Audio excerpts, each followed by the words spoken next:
नमस्कार, आप देख रहे हैं रफ्तार मीडिया और मैं आपके साथ प्रियंका मलिक हाजिर उत्तराखंड की तमाम छोटी बड़ी खबरें लेकर खबरों का रुख करेंगे, लेकिन सबसे पहले एक नजर हेडलाइंस पर। बीजेपी विधायक अरविंद पांडे की बढ़ी मुश्किलें, बुजुर्ग महिला के बाद एक और शख्स ने लगाया जमीन हड़पने का आरोप, बाजपुर कोतवाली में दर्ज कराया मुकदमा। काशीपुर के किसान आत्महत्या मामले में सुखवंत सिंह की पत्नी का बयान, कहा अब तक की कार्रवाई से संतुष्ट है परिवार, आगे भी निष्पक्ष जांच की जताई उम्मीद। और उर्मिला सनावर और सामाजिक कार्यकर्ता भावना पांडे के बीच शुरू हुई कॉल्ड वॉर। उर्मिला ने भावना को बताया 420। भावना पांडे बोली राष्ट्रीय महिला आयोग में शिकायत दर्ज कराने की दी चेतावनी। और चारधाम यात्रा की तैयारियों से जुड़ी बड़ी खबर, बद्रीनाथ और केदारनाथ धाम में मोबाइल बैन करने की तैयारी, रील ब्लॉग बनाने के दौरान बढ़ते विवाद पर किया जा रहा है विचार। हेडलाइंस के बाद बुलेटिन में खबरें विस्तार से। एक जनप्रतिनिधि जिसके पास जनता आती है ये सोचकर कि उसकी समस्या का समाधान होगा, लेकिन उत्तराखंड में गजब हो गया। वो जनप्रतिनिधि जिसके पास जनता अपनी समस्या का समाधान निकालने के लिए आती है, अब उसी जनप्रतिनिधि पर गंभीर आरोप लग रहे हैं। आपने सही पहचाना, हम बात कर रहे हैं गदरपुर से बीजेपी विधायक अरविंद पांडे की, जिन पर बुजुर्ग महिला ने अपनी जमीन हड़पने का गंभीर आरोप लगाया है। क्या कुछ पूरा मामला है, इस रिपोर्ट में देखिए। उत्तराखंड में गजब हो गया, बीजेपी विधायक पर जमीन हड़पने का आरोप, पूर्व मंत्री अरविंद पांडे पर धोखाधड़ी का लगा आरोप। अब तो बुरे फंस गए पांडे जी। एक ऐसा नेता जिसे जनता ने अपने विकास के लिए चुना, लेकिन वही नेता जब जनता के वोट पाकर जनप्रतिनिधि बन जाए, तब जनता के विकास का चोला ओढ़े वो सिर्फ अपना विकास करने में लग जाता है। कुछ ऐसे ही आरोप लग रहे हैं बीजेपी विधायक और पूर्व मंत्री अरविंद पांडे पर। हम आपको ज्यादा कुछ बताएं उससे पहले जरा आप ये सुनिए। भैया, ये मेरी जमीन अरविंद पांडे ने के भाई ने, अमर पांडे ने मेरे से 4-5 साल के लिए लिखवाई थी और इन्होंने 30 साल के लिए करवा के और आज तक मेरी ज़मीन छोड़ नहीं रहे। मैं पूरे संघर्ष करे, कह रहे नहीं ज़मीन छोड़ेंगे तेरी, और मारने का भी प्रयास किया मेरे बच्चों को, मेरी लड़की का सिर भी फाड़ दिया, लेकिन मुझे कहीं से न्याय नहीं मिला। अब मैं भी जिस तरह सुखवंत सिंह ने अपनी आत्महत्या करी है, मैं भी ऐसे ही करूँगी ज़मीन के पीछे अरविंद पांडे के घर पे जाके।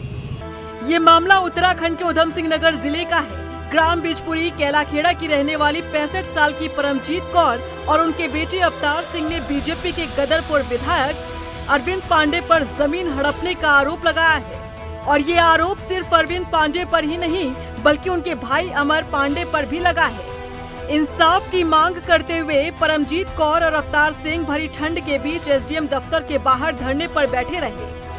उन्होंने आरोप लगाया कि साल 2019 में अरविंद पांडे के भाई अमर ने उनकी करीब 1 हेक्टेयर कृषि भूमि को 30 साल की लीज के नाम पर धोखे में रखकर अपने नाम दर्ज करा लिया। महिला का आरोप है कि शुरुआत में केवल 1 एकड़ भूमि की लीज की बात कही गई थी, लेकिन कागजी कार्रवाई में उन्हें गुमराह कर पूरी जमीन अपने नाम करवा ली गई। उधर महिला के धरने से हरकत में आए प्रशासन ने मामले की जांच के लिए संयुक्त टीम गठित की। वहीं जब ये मामला तूल पकड़ने लगा और बीजेपी विधायक अरविंद पांडे पर आरोप लगने लगे, तब जाकर अरविंद पांडे इस मामले में झुकते नजर आए और प्रशासन से जमीन का कब्जा महिला को देने के लिए कह दिया।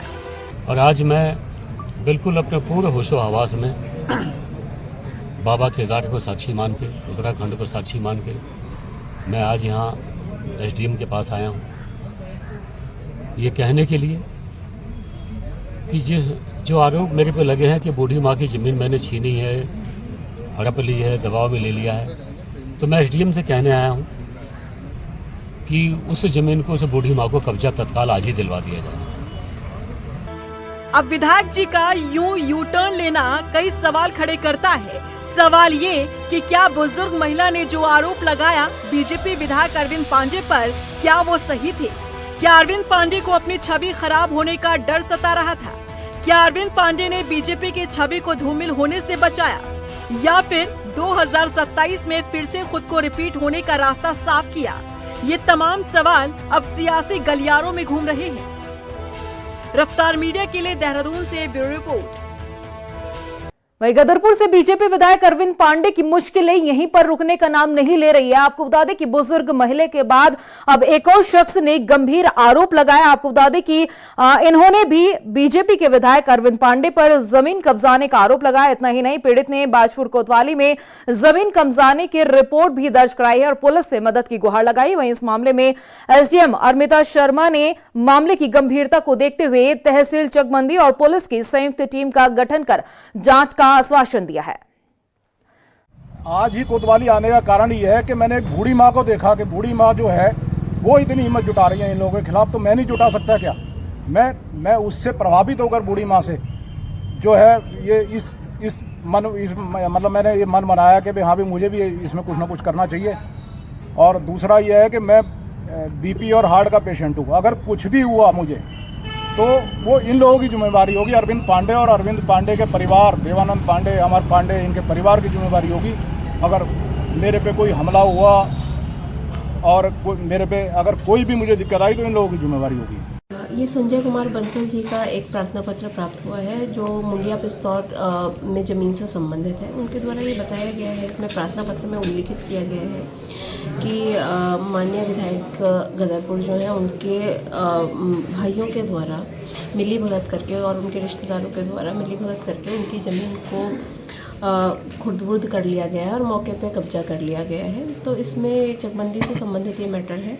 तत्काल चकबंदी अधिकारी और तहसीलदार की संयुक्त कमेटी का गठित की जा रही है और क्योंकि उनके द्वारा ये भी कहा गया है कि उनको डराया धमकाया गया है, धमकी दी गई है, तो पुलिस विभाग को भी तत्काल ही प्रकरण को प्रेषित किया जाए। वहीं चंपावत में जन जन की सरकार जन जन के द्वार कार्यक्रम के तहत शिविर का आयोजन किया गया और इस शिविर में कैबिनेट मंत्री रेखा आर्य ने भी शिरकत की। आपको बता दें कि इस पूरे कार्यक्रम में 28 स्टॉल लगाए गए थे और इस दौरान 600 से ज्यादा लोगों ने कार्यक्रम में हिस्सा लिया, जहां पर समस्याएं लेकर पहुंचे लोगों की 70 से ज्यादा शिकायतों का मौके पर ही निस्तारण किया गया। कैबिनेट मंत्री रेखा आर्य ने कहा है कि बीजेपी सरकार प्रदेश के हर नागरिक तक सीधे पहुंच बनाकर उनकी समस्याओं का समाधान करने के लिए प्रतिबद्ध है। वहीं उत्तराखंड में प्रॉपर्टी डिजिटलाइजेशन की प्रक्रिया का पहला जो चरण है वो पूरा हो चुका है। आपको बता दें कि इस डिजिटलाइजेशन की जो प्रक्रिया है उसके बाद राजस्व में बढ़ोतरी हुई है। दरअसल शहरी विकास विभाग की तरफ से प्रॉपर्टी डिजिटलाइजेशन की प्रक्रिया का पहला चरण पूरा हो चुका है और अच्छी खबर यही है कि इस प्रक्रिया के बाद रेवेन्यू में 136% की बढ़ोतरी हुई है। आपको बता दें कि फिलहाल इस स्कीम में कुछ बदलाव किए गए हैं जिसके चलते दूसरा चरण अभी शुरू नहीं किया गया है। निदेशक शहरी विकास विनोद गोस्वामी ने बताया कि इस पूरे मामले को लेकर प्रदेश भर के सभी नगर निकायों का ड्रोन सर्वे पूरा किया जा चुका है और उसकी मैपिंग की प्रक्रिया फिलहाल चल रही है। पहले हमारा नगर सेवा एक पोर्टल था, उसके माध्यम से भी कई निकायों में कार्य चला था। टोटल 14 निकायों में पहले चरण में प्रॉपर्टी टैक्स को ऑनलाइन कर दिया गया था। वर्तमान में हमारी सभी नगर निकायों में जो प्रॉपर्टी का जो ड्रोन सर्वे है वो हो चुका है और उसका कंप्यूटराइजेशन वगैरह हो चुका है। अब हम जो सेकंड फेज में जा रहे हैं, तो भारत सरकार का एक उपयोग करके पोर्टल है उसके माध्यम से जा रहे हैं। जो पहले की जो स्थिति थी जिसमें कि हमने डिजिटल करने का प्लान किया था, उसके बहुत सकारात्मक रिजल्ट आए हैं। अगर हम 3 टैक्स की बात करें जो कि बड़े नगर निकायों के लिए जो बड़े एक रिसोर्स जनरेटर होते हैं, पहला प्रॉपर्टी टैक्स है, दूसरा लाइसेंस है जो ट्रेड लाइसेंस वगैरह होता है, इसके अलावा कुछ मिसलेनियस जो टैक्सेस या रिसोर्सेज भी होते हैं जैसे तहबाजारी या कोई और चीज है या कोई और, तो उसमें जो प्रॉपर्टी टैक्स में 136% का उछाल आया है। वहीं काशीपुर में किसान आत्महत्या मामले में सुखवंत सिंह की पत्नी का एक बयान सामने आया। उन्होंने सरकार से ये गुहार लगाई है कि इस पूरे मामले में आगे भी निष्पक्ष जांच होनी चाहिए। इसके साथ ही अभी तक की जो कार्रवाई हुई है उस कार्रवाई से उन्होंने कहा है कि हमारा पूरा परिवार जो है वो संतुष्ट है और आगे भी पूरे मामले में निष्पक्ष जांच की उन्होंने उम्मीद जताई है। जिस पीड़ा में हमें इस समय है, जो मेरे साथ घटना हुई है मेरे पति के साथ, उसमें एसपी साहब, मुख्यमंत्री धामी साहब हमारा साथ दे रहे हैं। मुझे उनसे पूरी उम्मीद है कि सरकार मेरा साथ दे रही है। एसपी साहब भी, मुझे उन पर पूरा भरोसा है। उत्तराखंड में बागवानी को नई दिशा देने की तैयारी कर रही है। आपको बता दें कि मुख्य सचिव आनंद वर्धन की अध्यक्षता में हुई बैठक में सेब की अति सघन बागवानी योजना को प्रभावी ढंग से लागू करने पर मंथन किया गया। इसके साथ ही प्रदेश में सेब के साथ साथ कीवी और ड्रैगन फ्रूट के उत्पादन को बढ़ावा देने पर भी जोर दिया गया है। मुख्य सचिव ने किसानों को क्लस्टर आधारित मॉडल से जोड़ने, आधुनिक और हाई डेंसिटी पौधों को अपनाने के निर्देश दिए हैं। वहीं रुद्रप्रयाग की अगस्त्य मुनि में मकर संक्रांति के मौके पर निकाली गई देवारा यात्रा को लेकर अब एक प्रतिनिधिमंडल ने प्रशासन से मुलाकात की है। आपको बता दें कि इस मुलाकात के बाद प्रशासन ने साफ किया है कि कार्यवाही डोली के खिलाफ नहीं की गई, बल्कि डोली की आड़ में जानबूझकर अव्यवस्था फैलाने वाले, हिंसा करने वाले और सार्वजनिक संपत्ति को नुकसान पहुंचाने वाले लोगों के खिलाफ की गई है। उधर उपजिलाधिकारी ने अनिल शुक्ला ने बताया है कि डोली परंपरा मार्ग से जानी चाहिए थी, लेकिन कुछ लोग डोली का रास्ता बदलने पर उतारू थे। उन्होंने बताया कि प्रशासन चारधाम यात्रा की तैयारी भी कर रहा है। राष्ट्रीय राजमार्ग 107 अतिक्रमण को हटाया जा रहा है। दिनांक 15/1/2026 को मेरी ड्यूटी जिलाधिकारी महोदय द्वारा श्री अगस्त्य मुनि महाराज की देवरा यात्रा में कानून व्यवस्था बनाए रखने हेतु शांतिपूर्ण ढंग से डोली को ले जाए जाने हेतु उनकी यात्रा में लगाई गई थी। और मेरे द्वारा ये देखा गया कि वहाँ पर डोली, कुछ लोगों द्वारा बताया गया कि डोली जो है वो मंदिर से निकलना नहीं चाहती थी और अपने परंपरागत मार्ग से जाना चाहती थी, लेकिन कुछ लोगों के द्वारा दबाव बना करके परंपरागत रास्ते को छोड़ करके अगस्त्य मुनि क्रीड़ा मैदान के मुख्य गेट से लाया गया, जो कि डोली खुद नाराज हुई, लेकिन जो है इनके द्वारा इस तरीके का कृत्य किया गया, जो मीडिया में वीडियो के माध्यम से एक र्यूमर फैलाया जा रहा है। अंकिता भंडारी हत्याकांड मामले में हर रोज नए ऑडियो और वीडियो वायरल करने वाली उर्मिला सनावर का आतंक अब खत्म हो चला है, क्योंकि इस पूरे मामले को लेकर उर्मिला सनावर ने अपना फोन जमा करवा दिया है सबूत के तौर पर। ऐसे में माना जा रहा है कि उर्मिला सनावर का चैप्टर क्लोज हो गया है। आगे क्या कुछ रहेगा इस रिपोर्ट में देखिए। उर्मिला का खेल खत्म, उर्मिला सनावर का चैप्टर क्लोज। अब उर्मिला नहीं मचाएगी आतंक, बीच मझधार में फंसी नाव। जब मजिस्ट्रेट के सामने केस हो जाएगी, अपना वॉइस रिकॉर्डिंग दे देगी और अपना डिवाइस दे देगी, तो उर्मिला सनावर का केस यहाँ पर चैप्टर क्लोज और इसके बाद सीबीआई देखेगी। अब तो स्वामी दर्शन भारती भी कह रहे हैं कि उर्मिला सनावर का चैप्टर क्लोज हो गया है। अब तक गट्टू गट्टू चिल्लाने वाली उर्मिला सनावर का खेल ही खत्म हो गया है। कोर्ट पे उर्मिला का फोन जमा हो चुका है, यानी उर्मिला के पास अब कुछ नहीं बचा। जिस फोन और ऑडियो के आधार पर उर्मिला ने अब तक प्रदेश में आतंक मचा कर रखा, हर रोज ऑडियो वीडियो शेयर कर नेताओं के नाक में दम करके रखा, अब उस उर्मिला के पास ना तो फोन बचा है और ना ही पैसा। उर्मिला अब गिड़गिड़ाते और सिसकते हुए कह रही है कि उसके पास अब पैसा नहीं बचा है, सब खत्म हो गया। मैंने कहा मुझे बॉम्बे जाना, मेरे पास अभी पैसे खत्म हो गए मुझे, क्योंकि जो मैं सीरियल कर रही थी वो सीरियल की पेमेंट सारी मर गई, क्योंकि हम भागे खुद सेट छोड़ के वहाँ से 29 दिसंबर को। तो अभी हमारी जो भी 4-5 लाख रुपए पेमेंट है, अभी हमें वो भी नहीं मिलेगी, कुछ नहीं मिलेगा। बता दें कि बीती रोज उर्मिला सनावर अपना मोबाइल जमा करवाने रोशनाबाद कोर्ट पहुंची थी। उर्मिला के साथ सामाजिक कार्यकर्ता दर्शन भारती भी पहुंचे। उन्होंने कहा कि उर्मिला ने अपना फोन जमा करवा दिया है और उर्मिला का चैप्टर क्लोज हो चुका है, साथ ही उनकी जिम्मेदारी भी। भैया उत्तराखंड वासियों, ये उर्मिला सनावर नाम का जो बम था, बम एमएलए तो ये बड़ा भारी बम, एटम बम के परमाणु बम, भैया इसको मैं आज मजिस्ट्रेट के सामने पेश करने जा रहा हूँ। और सब लोगों से, उत्तराखंड वासियों से जिन्होंने खूब स्वागत किया मेरा, उनका बहुत धन्यवाद। और उत्तराखंड के लोगों की जो एक सीबीआई जांच है, उसका एक नया अध्याय शुरू हो गया। तो आपकी जिम्मेदारी पूरी हो गई। बस धन्यवाद सब पत्रकार बंधुओं का भी धन्यवाद, जिन्होंने मेरी जिम्मेदारी पूरी करने में मदद की। भाई धन्यवाद आप लोगों का। दरअसल अंकिता भंडारी को इंसाफ दिलाने की बात कहते हुए उर्मिला सनावर ने ऑडियो रिकॉर्डिंग के खुलासे की शुरुआत की थी। बीजेपी के पूर्व विधायक सुरेश राठौड़ की कथित पत्नी उर्मिला सनावर ने ऑडियो वायरल करते हुए कथित वीआईपी के नाम का खुलासा किया था, जिसके बाद समूचे प्रदेश में उबाल आ गया। पहाड़ से लेकर मैदान तक लोगों ने प्रदर्शन किया। हालांकि मामले की गंभीरता को देखते हुए और अंकिता भंडारी के माता पिता की मांग पर उत्तराखंड के मुख्यमंत्री पुष्कर सिंह धामी ने सीबीआई जांच का रास्ता भी साफ किया। अब ऐसे में देखना अहम होगा कि कोर्ट में जमा कराए गए सबूत जांच को किस दिशा में लेकर जाते हैं। लेकिन इस बीच ये कहना गलत नहीं होगा कि उर्मिला सनावर का अब खेल खत्म हो गया है। अब तक आतंक मचाने वाली उर्मिला सनावर का अब चैप्टर ही क्लोज हो गया है। रफ्तार मीडिया के लिए देहरादून से ब्यूरो रिपोर्ट।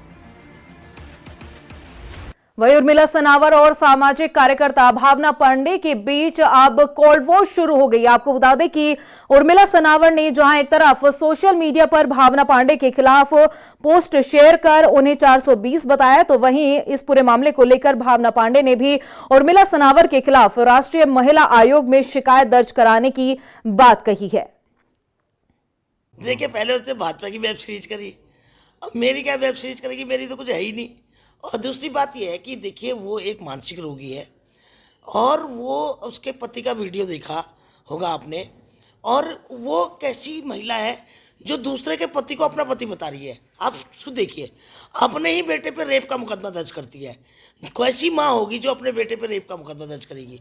और पति बिलखरा, दुकानदारों पे केस, कभी किसी पे। ये दो महिलाएं की लड़ाई है जिसमें सुरेश राठौर का मामला है, और जो भी इसने वीआईपी है जो दुनिया को दिखा रही है मेरे पास सबूत है। अरे क्या सबूत है? वो सारे तो सोशल मीडिया में डाल दिए। वहीं देहरादून स्थित गांधी पार्क में एनएसयूआई के कार्यकर्ताओं ने मनरेगा में हुए बदलाव को लेकर विरोध प्रदर्शन किया है। आपको बता दें कि एनएसयूआई के प्रदेश अध्यक्ष विकास नेगी ने कहा है कि बीजेपी ने मनरेगा का नाम बदलकर इस योजना को खत्म करने का काम किया है, जिसके विरोध में कांग्रेस लगातार प्रदर्शन कर रही है और आने वाले दिनों में प्रदेश भर में भी ये विरोध प्रदर्शन जारी रहेगा। हम यहाँ पे गांधी जी की प्रतिमा के आगे शांतिपूर्वक धरना दे रहे हैं। जैसा कि हमारा एआईसीसी से हमारा निर्देशित है कि हमारा कार्यक्रम है, उसमें हम आज 12 जनवरी से लेके हम 29 जनवरी तक हम लोग सांकेतिक धरना देंगे ब्लॉक स्तर पे, और ये हम लेके तो आज हमने देहरादून में गांधी पार्क में गांधी जी प्रतिमा को लेके मनरेगा को जो स्कीम भाजपा की सरकार द्वारा सिर्फ नाम बदलने से ही स्कीम को ख़त्म कर दिया है, तो ये इसी को लेके इसका विरोध में हमने आज ये धरना प्रदर्शन करा है। आने वाले समय में जो हमारे एआईसीसी की तरफ से गाइडलाइन है, उसके जो उनकी तिथियां हैं, जो कार्यक्रम, उस अनुसार हम आगे कार्यक्रम करते रहेंगे। वहीं हल्द्वानी में प्री एसआईआर को लेकर एक बैठक का आयोजन किया गया है। बैठक में बताया गया है कि नैनीताल जिले में 188 बूथ ऐसे हैं जहां प्री एसआईआर का प्रतिशत 50% से कम है। ऐसे में सहायक निर्वाचन अधिकारी विवेक राय ने सभी बूथ के बीएलओ के साथ बैठक की। इस दौरान उनके काम की स्क्रीनिंग की गई। उन्होंने बताया कि बीएलओ को लेकर कई समस्याएं आ रही है, जिनका समाधान किया जाएगा। वहीं अधिकारियों को गाइडलाइन के मुताबिक काम करने के निर्देश दिए गए। प्री एसआईआर में ऐसे बूथ जहां पे 50% से कम हमारा जो है मैपिंग हुई है, उस पे कार्रवाई करने के निर्देश सीओ साहब से प्राप्त हुए हैं, जिसके क्रम में हमारे जो है 188 बूथ थे पूरे जनपद में, जिनके वीएलओ के साथ हमने वार्ता की है, उनको पुनः एक प्रशिक्षण दिया है, उनके फील्ड में आने वाली समस्याओं का समाधान किया है, उनके मन में जो है अगर किसी प्रकार की आशंका थी तो उसका समाधान किया है, और उनको मोटिवेट किया है, उनको जो है उनके सुपरवाइजरों को भी मोटिवेट किया है, हमारे ईआरओज एईआरओज से भी वार्ता की है। वहीं रुड़की न्यायालय परिसर से एक बड़ी हैरान कर देने वाली और लापरवाह बरतने वाली खबर सामने आई है। आपको बता दें कि चेक बाउंस प्रकरण में दोषी ठहराए गए एक अभियुक्त, जिसकी सजा का ऐलान होते ही पुलिस और कोर्ट कर्मचारियों को चकमा देकर वो आरोपी फरार हो गया। अदालत परिसर से अभियुक्त के फरार होने की घटना के बाद से पुलिस महकमे में हड़कंप मच गया। वहीं इस मामले में एसपी देहात शेखर चंद्र सयाल ने बताया कि आरोपी गिरफ्तारी के लिए अलग अलग टीमों का गठन कर उसकी दबिश शुरू कर दी है। ये कल इवनिंग की घटना है। शायद दिन में वो व्यक्ति जो एनआई एक्ट के तहत उसको कॉल ने समन किया था, तो वहाँ खुद ही पहुंचा था। कोर्ट ने सजा सुनाई तो हमारे जो कोर्ट मुहर्रिर है उनका कहना है कि उस दौरान वो मौका दे करके वहां से फरार हो गया बाथरूम जाने के बहाने से। तो इसमें मुकदमा दर्ज कर लिया गया है, हमारी टीमें लगी हैं, जल्द ही हम उसको अरेस्ट कर लेंगे। वहीं किच्छा में सूरजमल यूनिवर्सिटी के गेट पर छात्रों ने प्रदर्शन किया है। आपको बता दें कि आरोप लगाया जा रहा है कि यूनिवर्सिटी प्रशासन ने उनके साथ नर्सिंग कोर्स के नाम पर धोखाधड़ी की है। दरअसल यूनिवर्सिटी INC यानी इंडियन नर्सिंग काउंसिलिंग से मान्यता प्राप्त नहीं है। ऐसे में अब छात्रों को अपने भविष्य को लेकर डर सता रहा है। सूरजमल यूनिवर्सिटी प्रशासन उन्हें कई बार आश्वासन दे चुका है, लेकिन अभी तक NSE की मान्यता नहीं प्राप्त हुई है। हम लोग नर्सिंग के स्टूडेंट्स हैं। नर्सिंग की चलाने के से पहले INC है, एक रेगुलेटरी बॉडी है पूरी इंडिया की। इसका मान्यता होना बहुत जरूरी है कॉलेज के लिए। हम 3 साल से वेट कर रहे हैं, INC हुआ ही नहीं है कॉलेज। अब हमें ट्रस्ट बना रखा था, हमसे बोला जाता हो जाएगा हो जाएगा हो जाएगा। रेगुलर फीस हम जमा कर रहे हैं, विद फाइन जमा कर रहे हैं, लेकिन ये फीस हमारा अब तक INC उन्होंने कराया ही नहीं है। INC इंडियन नर्सिंग काउंसिलिंग है, ये एक पूरी बॉडी है जो नर्सिंग डिपार्टमेंट को चलाने की अथॉरिटी देती है। जिससे हम जैसे हम नर्सिंग ऑफिसर हैं, जब हम कंप्लीट कर लेंगे तो हमें रजिस्ट्रेशन मिलेगा कि किसी भी स्टेट में जाके हम अपना काम कर सकते हैं। अदर फॉरेन कंट्री में भी हम काम कर सकते हैं, नॉर्थ सेट का एग्जाम भर सकते हैं, सरकारी जॉब पा सकते हैं। ठीक है, अगर हम इतना पैसा लगा रहे हैं तो हम लगा तो इसीलिए रहे ना कि हम अच्छी जगह पे काम करें, अच्छा पैसा कमाएं। यहाँ के क्या नाम है जो चेयरमैन है वो आए थे कुछ दिन पहले भी बात करने के लिए। वो लोग हमसे कह रहे हैं कि हम तुम्हें 8,000 रुपये की जॉब दे देंगे करके। 8,000 की जॉब देंगे, ये हम 8,000 की जॉब करेंगे। वहीं रुड़की के पिरान कलियर में दिन दहाड़े गुंडागर्दी का एक मामला सामने आया, जहां पर बताया जा रहा है कि कुछ कार सवार युवक एक युवक का अपहरण कर उसके साथ मारपीट करते हुए नजर आ रहे हैं। गेस्ट हाउस में हुई मारपीट की एक घटना CCTV कैमरे में कैद हो गई है, जिसका एक वीडियो सोशल मीडिया पर वायरल हो रहा है। वहीं इस पूरे मामले में पुलिस ने एक्शन लेते हुए आरोपियों के खिलाफ मुकदमा दर्ज कर लिया है। थाना कलियर का मामला है, जिसका आप जिक्र करें, उसमें एक वीडियो भी वायरल हो रही है। आपस में रिश्तेदारों का आपस में झगड़ा था, लेकिन इस बात की पुष्टि हुई कि एक व्यक्ति को जबरन वो लेके गए हैं और उसके साथ काफी मारपीट करी है। तो थाने के संज्ञान में जैसे ही वीडियो और ये प्रकरण आया, वादी की तरफ से मुकदमा दर्ज कर लिया गया है सुसंगत धाराओं में और इन्वेस्टिगेशन चल रही है। आपस में रिश्तेदार है, लोग रिश्तेदार है। बताया जा रहा है कुछ सर, जैसे तहरीर में गाली देना। हाँ, गाली देना ये करना, मतलब रिश्तेदार है, पहले भी झगड़ा था उनका और ससुराल पक्ष मायके पक्ष इस टाइप का कुछ मैटर है। और प्रदेश की खबरों में इतना ही, फिर हाजिर होंगे कुछ और खास खबरों के साथ। तब तक के लिए मुझे दे इजाजत, लेकिन जाने से पहले एक नजर हेडलाइंस पर। नमस्कार। बीजेपी विधायक अरविंद पांडे की बढ़ी मुश्किलें, बुजुर्ग महिला के बाद एक और शख्स ने लगाया जमीन हड़पने का आरोप, बाजपुर कोतवाली में दर्ज कराया मुकदमा। काशीपुर के किसान आत्महत्या मामले में सुखवंत सिंह की पत्नी का बयान, कहा अब तक की कार्रवाई से संतुष्ट है परिवार, आगे भी निष्पक्ष जांच की जताई उम्मीद। और मिला सनावर और सामाजिक कार्यकर्ता भावना पांडे के बीच शुरू हुई कॉल्ड वॉर। उर्मिला ने भावना को बताया 420। भावना पांडे बोली राष्ट्रीय महिला आयोग में शिकायत दर्ज कराने की दी चेतावनी। और चारधाम यात्रा की तैयारियों से जुड़ी बड़ी खबर, बद्रीनाथ और केदारनाथ धाम में मोबाइल बैन करने की तैयारी, रील ब्लॉग बनाने के दौरान बढ़ते विवाद पर किया जा रहा है विचार।